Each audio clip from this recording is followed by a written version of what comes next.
ఆసక్తికరమైన విషయాలు. ఫ్యాక్ట్ 1. సింధు లోయ నాగరికత ప్రపంచంలోనే అత్యంత పురాతన నాగరికతల్లో ఒకటి భారత్లోని సింధు లోయ నాగరికత. ఇది సుమారు క్రీస్తుపూర్వం 2500 సంవత్సరాల నాటి నాగరికత.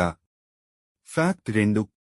చంద్రగుప్త మౌర్యుడు మౌర్య సామ్రాజ్య స్థాపకుడు చంద్రగుప్తుడు మొదటిసారిగా దాదాపు మొత్తం భారత ఉపఖండాన్ని ఏకీకృతం చేశాడు. ఫ్యాక్ట్ 3. నాలందా విశ్వవిద్యాలయం ప్రాచీన కాలంలో భారత్లోని నాలందా విశ్వవిద్యాలయం ప్రపంచంలోనే మొదటి పెద్ద విశ్వవిద్యాలయాలలో ఒకటి. ఇక్కడ వేల సంఖ్యలో విద్యార్థులు చదువుకునేవారు. ఫ్యాక్ట్ 4. అశోకుని ధర్మచక్రం మహారాజు అశోకుడు బౌద్ధ ధర్మాన్ని ప్రపంచానికి విస్తరించాడు. ఆయన ధర్మచక్రం నేడు మన జాతీయ జెండాలో ఉంది. ఫ్యాక్ట్ 5.